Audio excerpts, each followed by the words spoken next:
I think this is, again, a place a financial advisor could be offering a lot of value. I'm not sure many do, is really making sure you define success. Yep. And, just speaking of target dates, we talked about it a lot, which is success maximizing the upside or is it minimizing the downside? And is success being confident that it'll be good enough? Or is success going, oh yeah, I picked the best thing?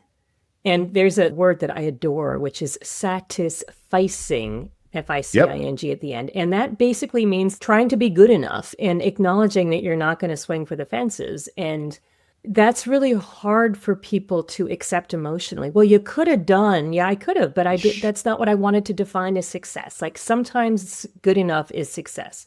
And knowing where your good enough line is, I think is really important. Do you think money takes up more life space than it should?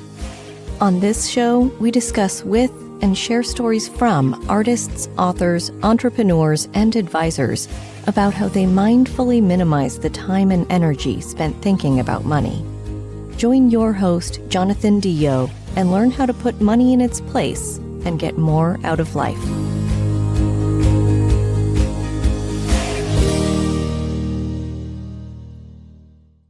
Hey, welcome back. On this episode of the Mindful Money Podcast, I'm chatting with Ann Lester. Ann spent 20 years as the head of retirement solutions for JP Morgan.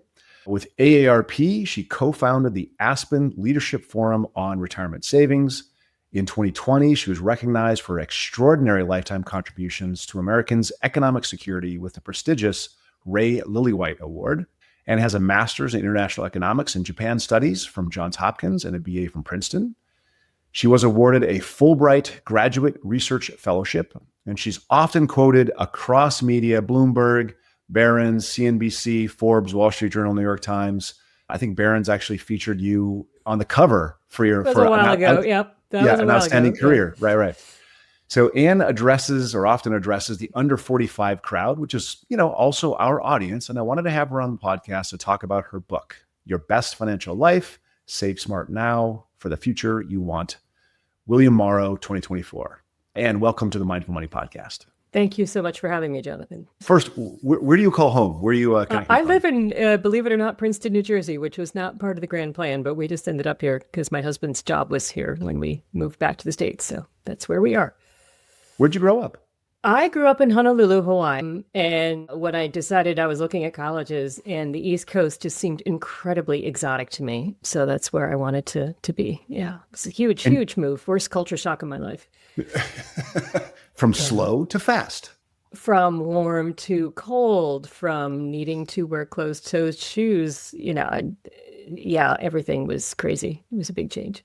What age did you make the transition? Was it college? I was 17, actually. I was 17 when I turned 18 in October. So yeah, it was a long time ago too. But I graduated from a small high school with 50 kids in my class. And so just everything, the whole tiny high school to big-ish school, knowing every single person in my high school class well. I mean, there were the usual jocks and cheerleaders and nerds, but there were 50 of us. So that didn't get too big. And then just coming to a school like Princeton, which in the 80s was doing its sort of hardcore preppy thing. It was just it was overwhelming. Yeah. I'm curious, the first 17 years of your life, what did you learn about money and entrepreneurship? I write about this a little bit in my book and talk about it pretty explicitly, but my parents are children of the Depression. They grew up in the 30s and 40s. They're 90 now. And I just never remember talking about money. What I do remember is saying, can I have X or Y or Z? And it was either, yes, you can, and it was a good thing, or no, you can't because we don't spend our money on that. But it was never a conversation about, well, there's a finite amount of money and we have to make choices. It was just a, yes, you can have piano lessons. No, you can't have a new dress to wear to the high school dance.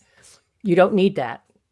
Do you need piano lessons? I guess I did. So, and my dad was a professor and there was always enough money. I don't think my parents ever had, lots of money, but it was certainly a pretty comfortable middle class. There was money for piano lessons. I never got a fixed allowance. I always just had to ask for money, and they either gave it to me because they agreed with what I wanted to spend money on, or they didn't. And I think that was not a great choice. And then my dad lost his job when I was a junior in high school, and he took a 2/3 pay cut right when I went off. He had a year's severance, and then I went off to school. He had 2 kids in college, and his income was 1/3, and there was zero money. And I was going from Honolulu with a wardrobe of like t-shirts, shorts, and flip-flops to Princeton, which is Princeton and also cold. I didn't have any closed-toed shoes. I didn't have any jackets. I didn't have any sweaters. I had nothing. And I remember asking my mom how much money I could spend. And she said, I don't know. I don't know what you need. So just try to be careful. And it was such a, I can see why she said that now, but it was such a terrible thing to do to me because I knew there was no money and I needed shoes and a coat, right? So I went to the thrift stores. It's where I got all my clothes. But it was a painful experience, but also I didn't really learn enough about budgeting. If I'd had $100 or $200, I could have made decisions, but try not to spend too much, dear. We trust you was terrible. Terrible.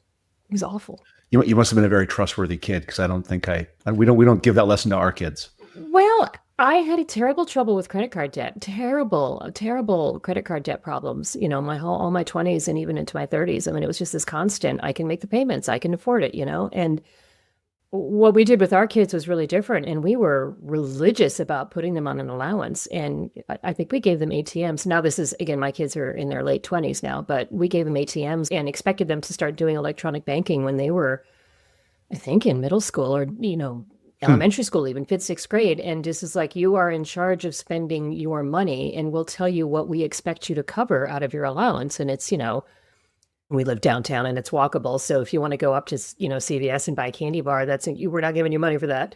If you want to go buy a new video game, we're not giving you money for that. Like your allowance has to cover these things. We would have done it for clothing, except they wouldn't have ever bought any new clothing because they were two boys and they didn't care. So I was like, we're not going to make you buy your own clothes because I know right now how this is going to go and you'll have a lot of video games and no clothes at all. So we didn't put them in charge of that. But we pretty much said you need to manage your money and discretionary spending and it's finite. That's pretty aggressive. Like, I don't think I've heard anyone go that aggressive. I like the fact that clothes were excluded, but we did a little bit of that, but not quite that much. Do you think that they picked up on it? Do you think they learned lessons from that? I think they learned a lot. The nursery school we went to asked us to start paying the kids an allowance. And back then they were tying up newspaper for recycling and that was their job. So, 3-year-old or 4-year-old could kind of stack the paper and then the adult could put the finger on the string and that, I don't know. This was back when we had to separate all of our recycling. And they said, okay, we want you to pay them and then have them give half, and I forget what they were raising money for, chicken coop or something for whatever they were doing. And then we're like, this is a really good idea. So we kept up the allowance and we made it big enough so that if they spent their allowance, so they always had to save half of it. So we gave them $2 in cash and they said one goes in the savings and then you can spend $1. And this is back when there were toy stores and we would go to the toy store and there was always something really crummy that you could buy for $1 that would break instantly, but you could spend the money. And so for a long time, our kids would, it burned a hole in their pockets, just like money does with me. And they spent it and bought something dumb. But the little tiniest Lego set, they used to sell these really small, like little Lego sets in there. I think they were $3 maybe. And we covered the sales tax because that seemed like an aggressive lesson. But we said, if you don't spend your money one week, we'll give you an extra $1 for every week. Every week you don't spend your money, you'll get an extra $1 next week.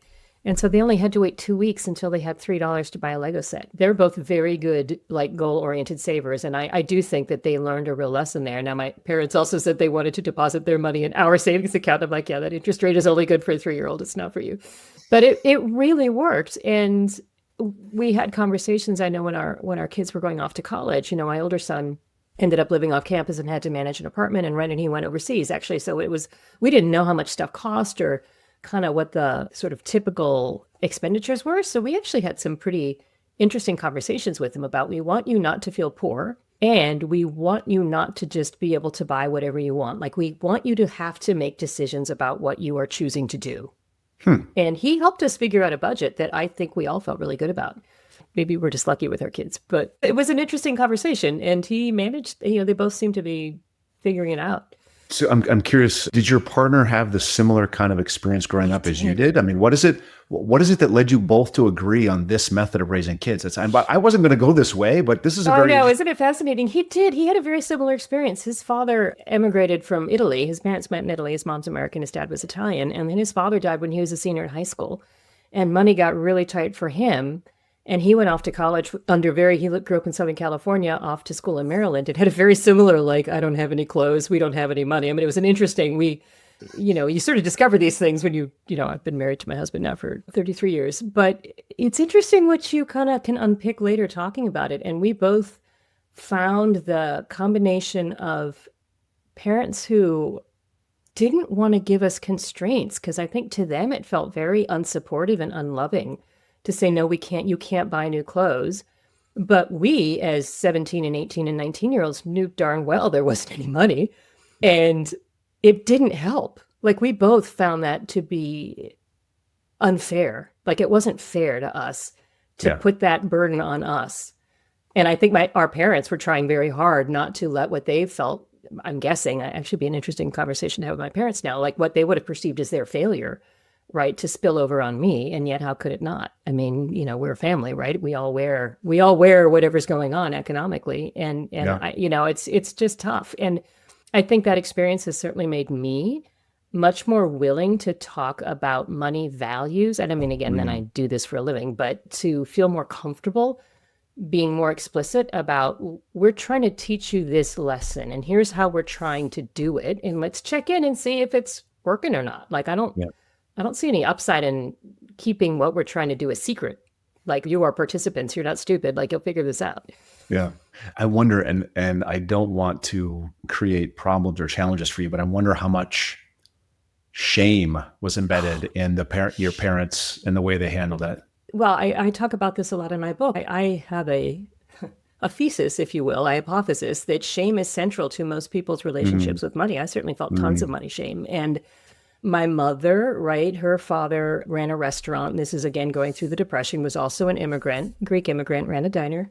And money was often very tight. He gambled. And I think she grew up with a huge amount of economic uncertainty. And I think that really shaded how she feels about money. And, we all react to what we grew up in. So I think she didn't want to convey a sense of precariousness. And certainly I think there was no financial precarity until my dad, lost his job. And even that was temporary. But it's an interesting thing what we do. And I guess one of the things that I've concluded is, there is this shame. And to me, one of the root causes of some of the shame we feel about money is not understanding that there's this combination of nature and nurture that shapes our relationship with money. And the nurture is what we learn in our families, what happens in the systems around us, what our parents teach us or don't teach us.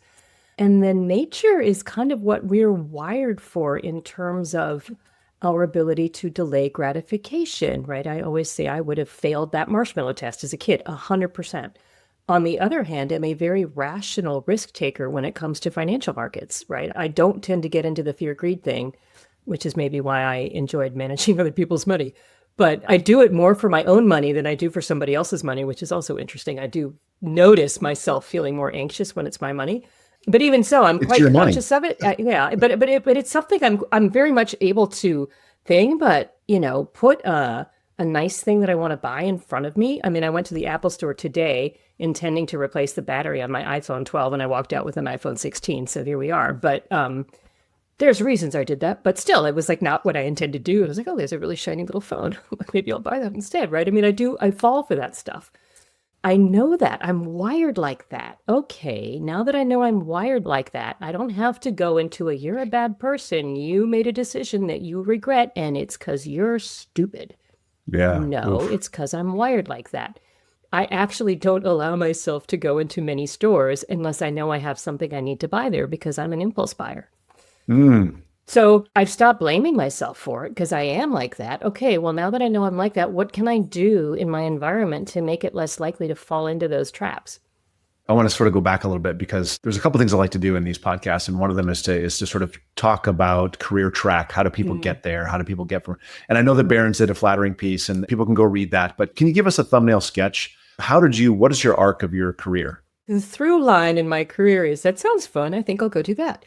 So I got out of Princeton, as we've said. I went to Princeton, got a degree in economics and politics, and was unable to get a job on Wall Street in the mid-'80s because I spent all my time in my job interviews telling people that the fact that I was an accomplished classical musician would make me a good investment banker. Which I think is true, but it didn't work as a line. There was no meeting of the minds there. So I said, all right, to heck with this finance thing, I'll go do politics, the other half of my degree. And so I worked on Capitol Hill for 4 years, got a great education working on Capitol Hill, loved what I did, but ultimately started finding it frustrating.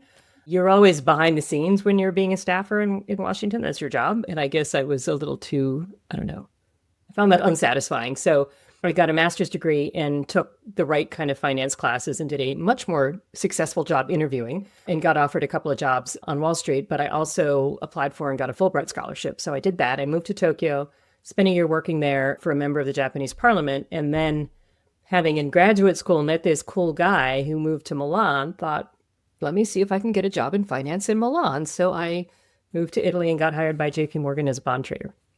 So there's a long version of that, but that's basically what happened. And so I started working with JP Morgan Asset Management as a bond trader in the early 90s in Milan. And we moved back to New York area in 97. And I joined the team that I stayed with eventually and spent the rest of my career with in 2000 running balanced portfolios. So portfolios that have stocks and bonds in them. And one of the things I was asked to do when I joined that team was to try to figure out what kind of products we should be managing for defined contribution plans. Because back then it was all risk-based funds, conservative, moderate, aggressive, or just a balanced fund, which I did. And so I helped design, develop, and launch and manage the firm's target date funds. So I spent, 20 years basically in defined contribution, understanding a lot about not just like what the right investment strategy is, but also because JP Morgan had a record-keeping arm. So the sort of people that do the accounting for 401k plans, I was able to look at not the theory about how people should save, but what the reality was when people do save in and out of a 401k plan, and learned that there's a lot of volatility. People don't just put in 10% a month, they put in 6%, they lower their savings rate, they raise it, they stop making contributions, they take loans, right? All kinds of things happen in people's financial lives. And I just thought it was really important to understand what was really happening in the real lives of human beings, because as portfolio managers, we need to understand that and not judge it, but just say, okay, this is what happens. How can we make sure we make the best use of your money if this is what's going on? Dig into that just a little bit, because I guess I'm an advisor, so you should know this. I've always recommended that people do their 10% or 20% or whatever and just do it forever and never question it and never second guess it. And I'd have friends who do exactly what you say. Like they go, I'm going to do 10%, but then I have a bad month, so I drop it to 3%, so I have some liquidity. And why do people do that? Like, what is it that you've got the research? What makes people do that? Well, let's remember that, the median income in this country is under $100,000 a year. Depending on where you're living, there's just not much cushion. And for a lot of people, the 401k plan is the place where they have liquid or semi-liquid investments and savings. So, there's that wildly overused statistic that, 60% of Americans can't come up with 500 or 1,000 or whatever, we can argue about what the real stats are, but like most Americans have trouble putting their hands on a couple $1,000 if they need it, right? For a car repair, for, the furnace goes out, like it's hard. So let's also acknowledge that something like 40% of Americans don't work for an employer who offers a workplace savings program. So we're already talking about people who've got some luck involved if they've got a 401k plan because they happen to have gotten a job with that employer. But what happens is you start saving and something happens in your life. I mean, I lowered my savings rate. We bought a new house. I read about this in the book. We stretched to the max to buy it in terms of cash, right? We used up our emergency savings, which, maybe didn't really exist. Like we spent all of our money on the house. And then a couple months in, we had to replace the roof, which we knew it needed doing, but it was like suddenly a tragedy that needed doing immediately. And we didn't have the money. And it was like, well, we could take out a personal loan or I could borrow the money from the 401k plan and pay myself back. Okay, that seems like a better idea. Except then I also stopped making contributions because I had to pay the loan back. So I did it because we didn't have the money. I've done it. And now that I think about it, early in the career, I cashed out a 401k. I've made some mistakes as well. People do. And when you're young, unless you have, again, the luck to have a family that can backstop you, right? Sometimes that's the money. Like you need the money. Regulations have changed so that employers are no longer quite as encouraged to cash out small balances, but small balances are, annoying for people to process and deal with. And if you're, the 24-year-old who's moving to Tokyo and There's $800 or $1,000 sitting in the Federal Thrift Savings Program. They want to send you a check because they don't want that sitting on their account balances. Oh my gosh, this is free money. Like, I didn't know I even had this. I didn't realize I'd signed up for this savings program. Cash it out. And then, oh, by the way, you have to pay income tax on it. Like, there goes half of it right there.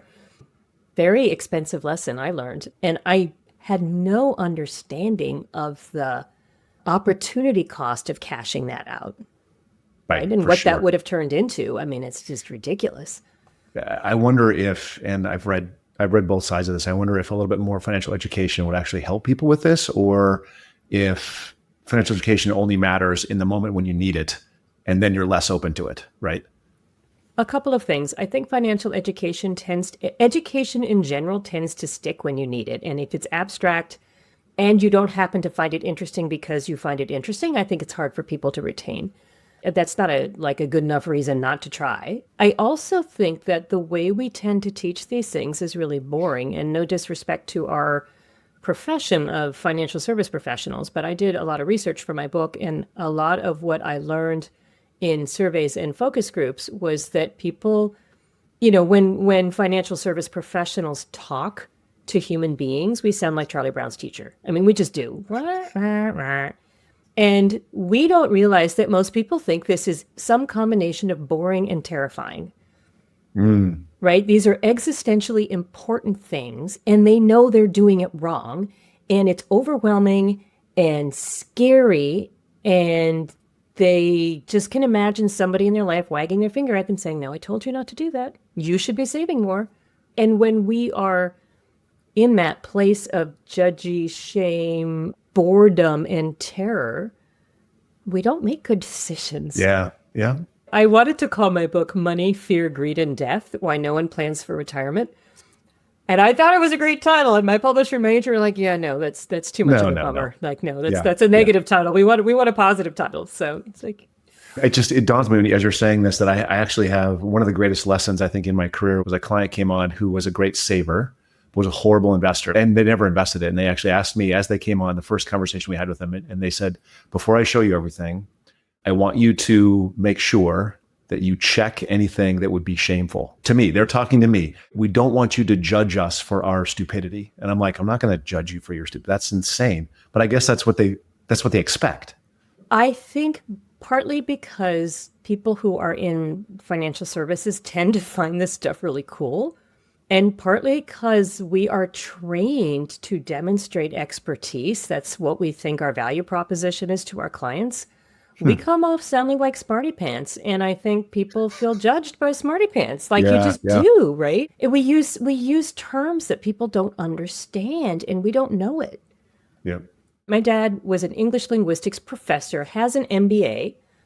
And he'd call me up after he met with their financial advisor. He'd say, so...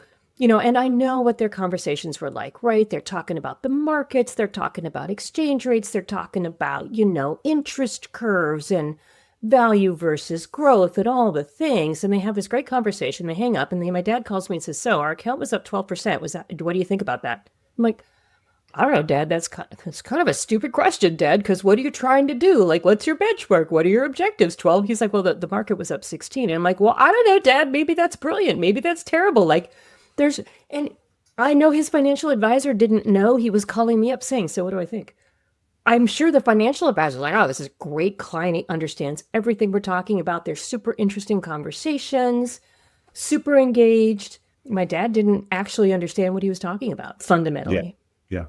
So I generally think that the job of the financial advisor is not at all to talk about portfolios. I know we all offer them. But mine is no better than my neighbor's, is no better than the guy down the street, is no better than somebody in a different city. Like the portfolio is the same. Don't worry about that's assuming you have just the basics. What is the role of a financial advisor? What should we be talking about? I think the role of a financial advisor, and Dave Blanchett, when he was at Morningstar, wrote a great article, it was like 10 years ago, on the gamma, right? You've got alpha and beta and gamma. Yep. And okay, now we're getting geeky for any of your, now I'm doing the thing, right? Gamma, beta, So there's this intangible thing that's really hard to measure. That is, if you can help a client not freak out because the markets are going crazy, and to say, look, I know it's scary, but we've got a plan. We've taken the right amount of risk in your portfolio. And let's look back over the last 5 years, the last 10 years. And although there were some crazy roller coaster moments in those last 5 and 10 years, look where you are. It's okay. And we're going to stay the course. And I'm going to hold your hand and make sure that, maybe we'll make some adjustments, because maybe like I tinkered a little more than I normally do with my portfolio because we rolled into this volatile environment with more risk than we should have. So I'm like, all right, I'm going to take some risk off the table. It's not too late. I didn't take it all off the table. But I think the role of the advisor is to help determine long-term goals, help their client understand the power of compound returns, which is magic, and to help them understand consequences of decisions they may not know they're making. Yep. Right? So to me, that's something worth unpacking. Like when you're 24 years old and cash out of your 401k plan because you need the money and you have no clue that A, you're going to owe a whopping big tax bill on that. Like half of the money is going to go in taxes. So that really was expensive. And B, what that would have turned into is something like over $36,000 today. Like insane amount of growth that I gave up because I didn't understand that I was making a decision with these big future consequences. So to me, a financial advisor, 1, has a plan, 2, keeps people on track, holds their hand when it gets really scary, helps them navigate the bumps and the crises that will happen, right? You will get derailed on this journey. Something will go wrong somewhere, and helps you understand that at certain moments you're going to have decisions to make about to put assets to save into a Roth or a non-Roth account, to maybe wait on some purchase that you're thinking about doing, or maybe it's okay to spend money and give you permission to spend money if you're anxious about doing that. But those are decisions that sometimes individuals don't know that they're making in the moment they're making them. And that to me is probably one of the most important things a financial advisor can do. I love it. I 100% agree with all of that. I don't think the advisory community is there yet. I think we're moving in that direction generally. And I think hope so. Because of your work and because of Morningstar and because of some other work, it's just, we're moving there. But right now, it's a lot of people still talk about investments. I mean, I was on a 5-hour call today with the national EP across the country. And we talked a lot about portfolio. And I'm like, this is not quite, we do planning and all that stuff. It's great, but a lot of portfolio talk. So when I started working on defined contribution, I decided the best way to learn about this whole thing was to go attend client meetings of the record keeper. And so I'd listen to these like 4-hour meetings that went through everything from, quadros, which are these forms that you have to file for somebody who gets divorced, and, accounting and asset location and savings rates and loan usages and hardship withdrawals and all of the there's a lot of nuts and bolts and nitty gritty kind of plumbing. And then I listened to the conversations that the clients wanted to have about, and this was back in the 90s, right? So everybody was all excited about the markets were going crazy and everything was going up, and we need small cap funds and growth and value and all the fun we could have. And I was really struck by the amount of energy that most of the committees put into picking the right small cap growth fund. And none of them were talking about how can we help people save more money and how can we make sure that participants actually have the right mix of stocks and bonds. So to me, one of the great innovations of the last 30 years in financial services has been that 401k plans are automating more stuff so that most individuals now are automatically signed up. Hopefully, they're having the amount that they save go up automatically. We call that escalation, like you're on an escalator going up. And if check and make sure you are getting that, because if you're not, you need to do it yourself. That's really important. But then also that they're getting defaulted into something like a target date fund or a managed account, unless they choose to choose differently. And I think for people who want to do it themselves, that's great. But most people probably would be better off in a target date fund. I hate target date funds. I know. Well, see, I did that for 20 years and I kind of like them a lot. I think they're great. So I love the pick a 80-20 or a 70-30 and let it stick with it. I love that. I love the concept of a balance of some kind. You pick your balance, you stick with your balance. I think that there's this rule of thumb we've had for years and years and years that the older you get, the less equity exposure you should have. But Wade filed, a lot of people doing research on this saying, you know what, there's this 4-year, 5-year window around retirement. You got to be careful, but actually you improve your probabilities if you add equities in retirement as you get older, right? And so I'm curious about your thoughts about academic research that says that versus targeted funds that decline. The right answer academically is what would be the U-shaped glide path, where you should have the lowest amount of equity the day you retire. And then you can actually increase equity risk the longer you go, because the net present value of your future income stream, right? The amount of volatility. I know, here I go geeking out again. If you have 100% of your money in stocks and you need to take out 5% a year and the market goes down 20%, Yep. right? You've just given yourself a big pay cut. Unless you have an emergency fund that is there to cover it for 2 years. Well, okay, and hopefully your financial advisor has built you a 3 to 5 year cushion so that you never worry about doing that. But let's just say theoretically you're not doing that, right? So you want to avoid having to sell to live, not because you have to worry about money today or tomorrow, but that balance that you have when you turn 65 or 67 or 70, let's say when you retire, needs to last another 20 years. So what you're worried about isn't what you're taking out today. It's the pool of assets that you have to drive the next 20 or 30 years of growth is going to be permanently damaged. Now, that equation changes when you're 95, because you don't have to worry about another 30 years of growth. Yeah. That's the reason why you can afford to take a little more risk the older you get, because you're not damaging your future as much. But it is psychologically extremely uncomfortable for people to embrace the U-shaped glide path. I'm going to put another hat of mine on. I'm an education fellow for the Alliance for Lifetime Income, which is a not-for-profit that does, actually Wade Pfau is part of this, and David Blanchett. There are a bunch of researchers who are part of this, and I'm an education fellow. Part of my job is translating all this stuff into English, although they do a great job of it too. But one of the things we're trying to do is help people understand that if you have some kind of guaranteed income stream, Social Security is definitely one of them, a company pension would be another, or an annuity would be a third kind, you can actually afford to take more risk with your investment portfolio. Yep. And this is something that we actually, when I designed the Target Date Fund Glide Path with my colleagues at JP Morgan 20 plus years ago now, one of the things we hypothesized was that the sensible thing to do would be to take half of that balance at retirement and buy an annuity with it, and leave the other half invested. And then you could take a lot more risk with it. But that, in fact, if you were trying to kind of have your cake and eat it too, in terms of making sure that your base standard of living was covered and you wouldn't have to worry about it, and you were protecting, what if I live to be 105, and you still wanted to have some growth in your portfolio, that's actually a very sensible way of doing it. So, we can talk about annuities if you want to, but I do think they've got a bit of a bad rap, and just a plain old simple, like, I gave you my money, you give me a paycheck for life. I think that's very sensible. And depending on how big your Social Security payment is in terms of how much you need to spend in retirement, that can be a really efficient way to actually get a lot more growth out of your portfolio and give yourself more room to continue to enjoy, as long as it's stuff you can also afford to trim in a bad year, right? But that's actually, I think, a very sensible way to do things. People say, do you like annuities? You don't like annuities. And I'm like, well, there's a lot of annuities that are garbage. And then there's some annuities that are incredible. Like there's some annuities like I love the single premium immediate, just income for life. I'm a fan of those. I'm a big fan of those. They're simple to understand. They're pretty transparent. You know what you're getting, and they work really well.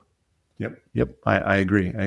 I'm glad I got to poke at that. I'm one more question about the target date. Yeah. How deep is the U?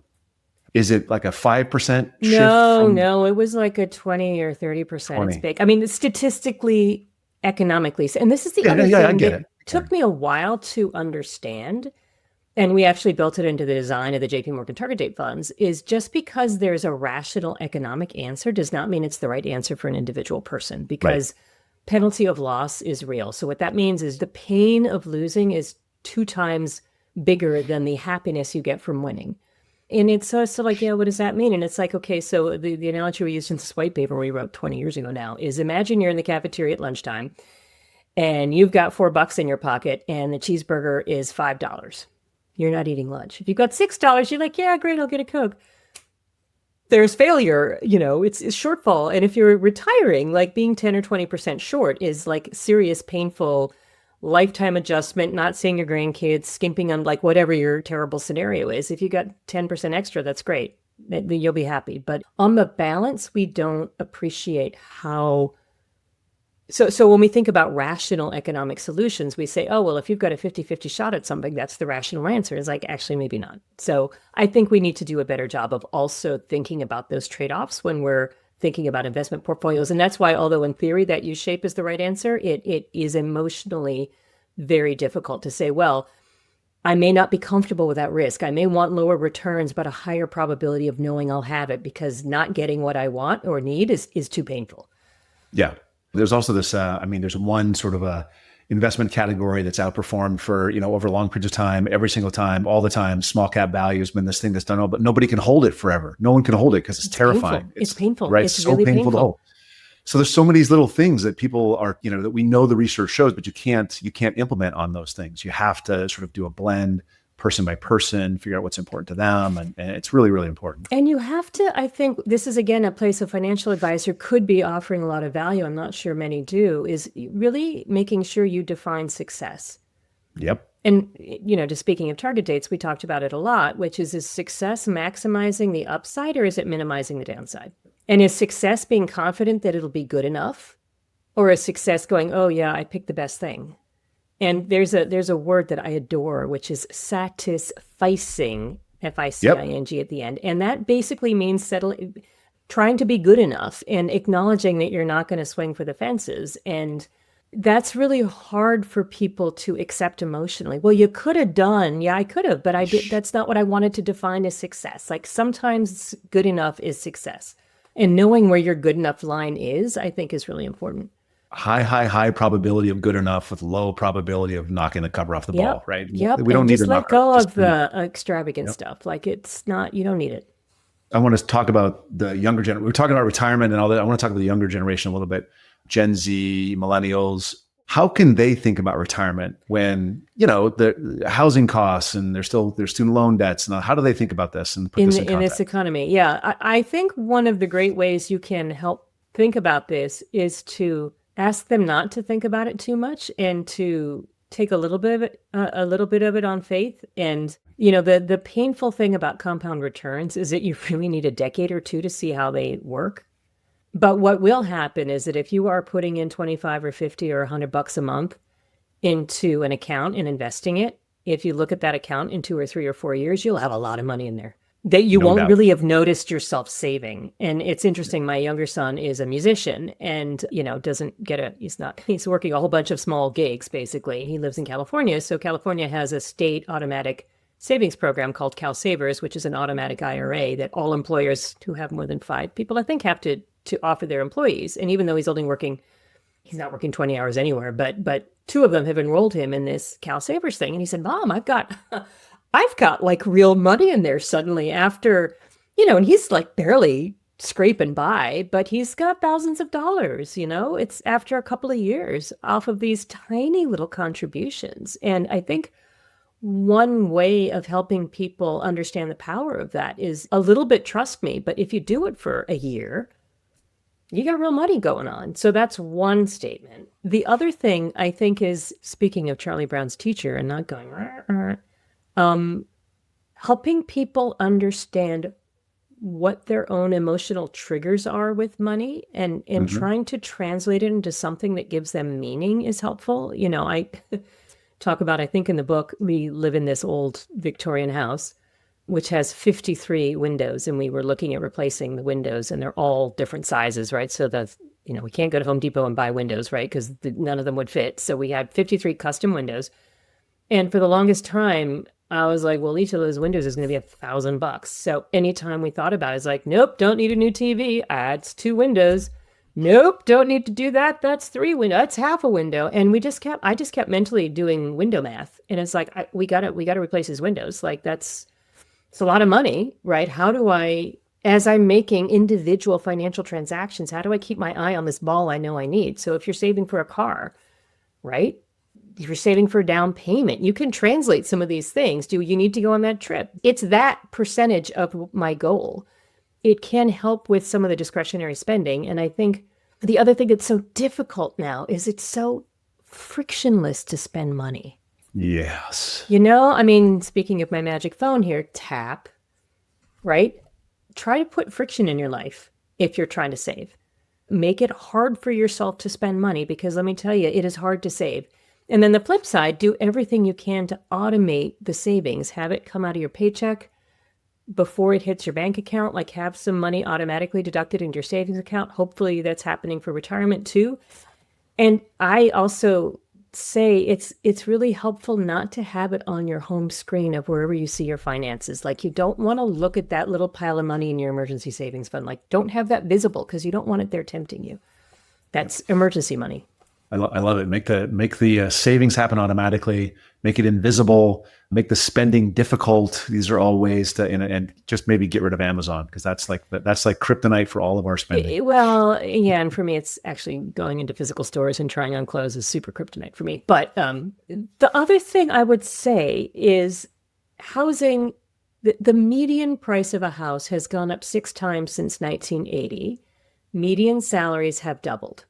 So housing this is not a joke, it is way more expensive. And it is way nicer. So part of that increase is not just that it's more expensive, but that you're getting a heck of a lot more for what you're spending. And that doesn't make you feel any better when you're trying to afford it, but like it's not just sheer evil and lack of supply. It's actually nicer. I think geography plays a huge part, because I'm from Rapid City, South Dakota, and I invested in real estate there for many years. It's not gone up 6 times? No. Yeah, not so much. There's no increase in value.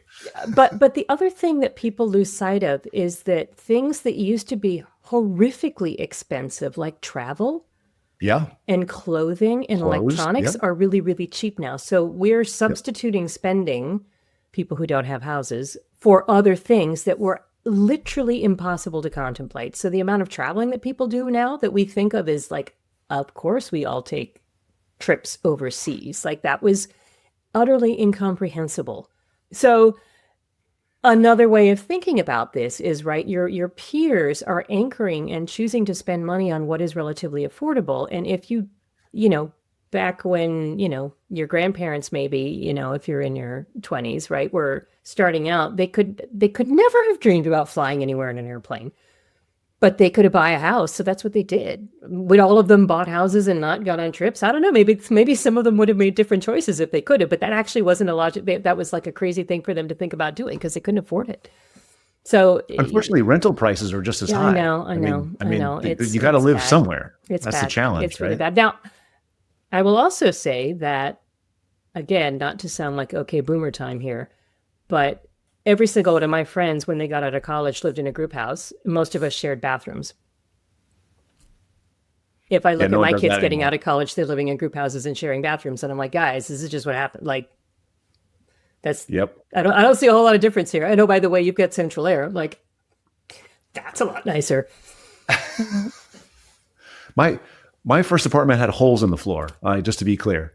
Yeah. We had some cockroaches and no dishwasher. And anyway, we don't need to go there about how poor we all were when we got out of school. But I'm just saying some of this is also legitimately, we are anchoring on aspirationally nicer lives, and we should be, because that's what progress and economic, like this is a good thing, that we can aspire to living better and better and richer lives. But I guess another message I would have for my kids, and I've told them this, is you guys aren't going to be like leaving college and living at this lifestyle. Like we didn't. Trust me. You got to build. You got to build. And I think, and again, I think social media has made that harder, right? Because everybody's watching everybody else do all this stuff.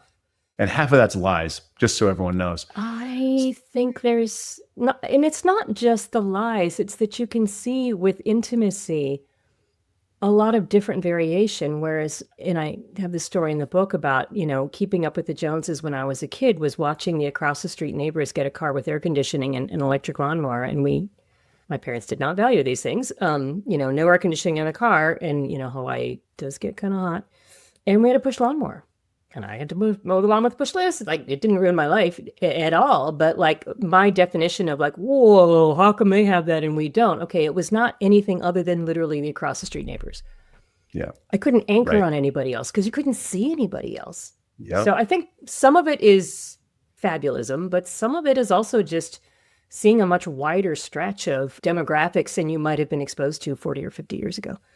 And you can have desires about every category, not just the lawnmower. It's the travel and the car and the house size and the whatever movie options and the blah blah blah blah blah. All of it. So many things. All of it.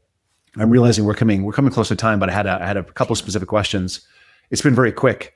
Are there any emerging like financial tools for the DIY audience that you have seen, run into, would recommend? I'm a little bit of a skeptic on the DIY thing. And I guess, what do you mean by DIY? I mean, there's a just for an example, in terms of my spending tracking, people use Monarch Money. In terms of, I just saw this the other day, it was New Retirement and it switched its name. And there's this sort of a financial planning software that I can subscribe to and I can run my own scenarios. Yeah. What do you think about these things? I think anything that provides information and helps you, again, understand consequences of decisions in real time or close to it can be very helpful. I think it's great to understand where your money's going, and I think there are a lot of good apps out there. So, I don't actually like recommending specific things, but I will say that I also saw some research, and this is maybe 6 years ago, about everybody being all excited about the power of all these apps giving people control over their lives. And apparently, the more online financially, this is 6 years ago, but the more online people were financially, the more they hit their emergency spending.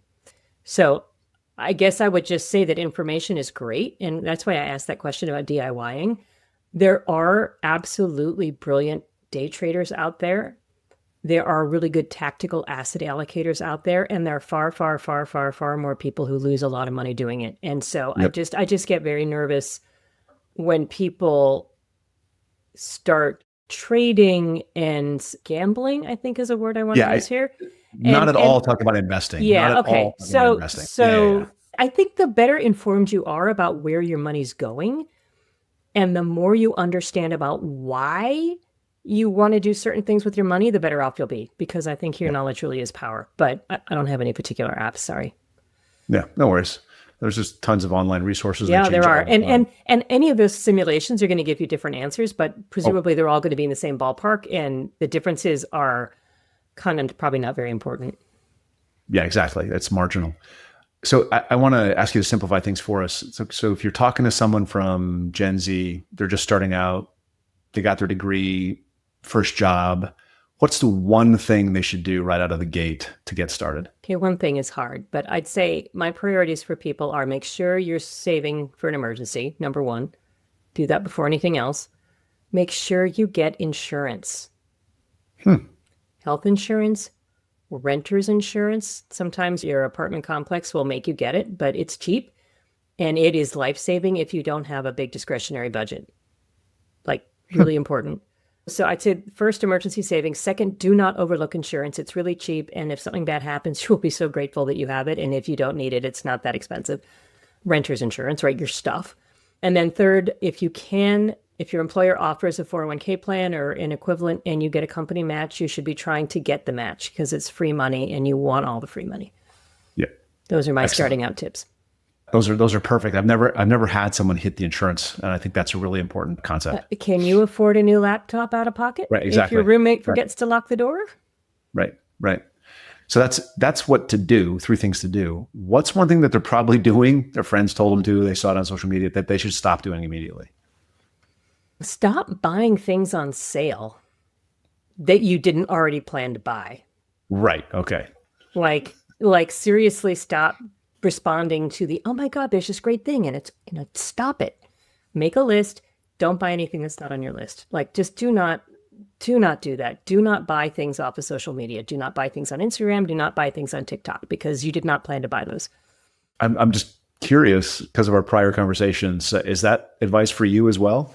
No, because I never got into the habit, fortunately. I mean, a lot of my friends started smoking in college, and I was just like, I know I cannot start doing that because I will instantly become addicted. I knew it in my bones. It's just like, I cannot go there because I know how this will end, and it's not going to be good. Yeah, that kind of shopping. I really don't shop online unless I have a list and I make myself stop and think about it. I really, really don't do the impulse thing online. Yeah, that's good. I do it in person. That's harder though. There's friction getting to the store, So just before we wrap up, what's the last thing you changed your mind about?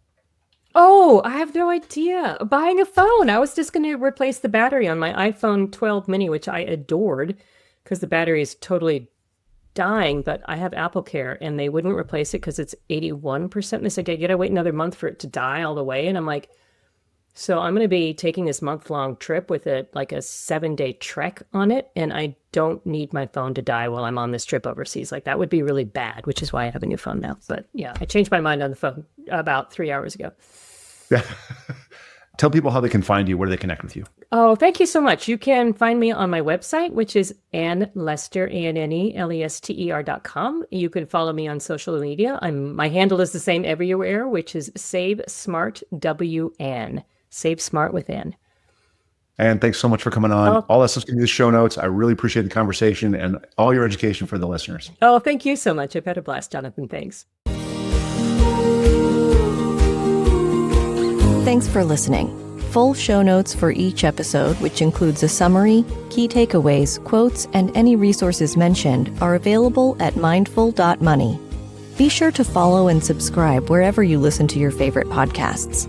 And if you're enjoying the content and getting value from these episodes, please leave us a rating and review at ratethispodcast.com/mindfulmoney. We'll be sure to read those out on future episodes.